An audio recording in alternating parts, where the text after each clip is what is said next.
I'm Pastor Jake. What I want to talk about is the adulterous generation.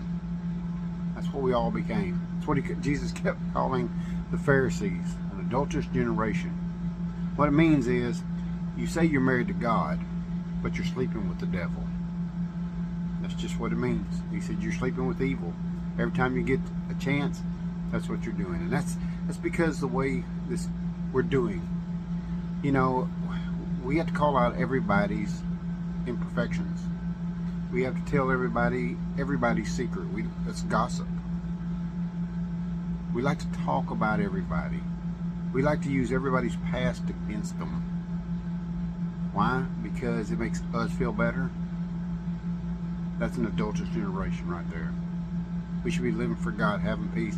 You know, it's funny, in Matthew chapter 15 verses 14, Jesus talks about the Pharisees. Now the Pharisees, you know, they are who they are. They're out there. They are that adulterous generation.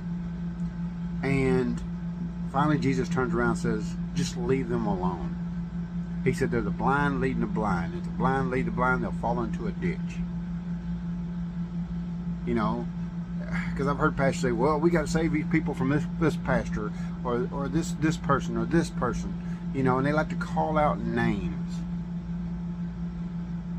They like to use pastors' past against them. They like to use people's past. Everybody has a past. You know, the thing about it is, Jesus says this: as soon as, if you start doing this, eventually your sins are going to come out too.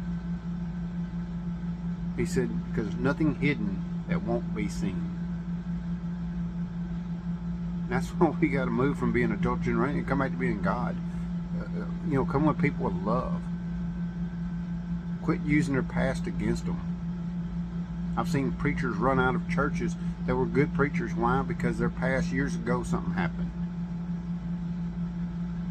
Or people, if they're not dressed, like I said, you know, we're supposed to be a hospital. The church is a hospital, but people want to use it as a country club. This is adulterous generation. Same as it was back then. And it's getting worse. So we need to step away from that generation. Come back to being God's children like we're supposed to be. Jesus said, you'll know my disciples by their love. So let's start loving and start caring and be compassionate, merciful, and graceful, and forgiveness. Those are that's God, and that's who we need to be like.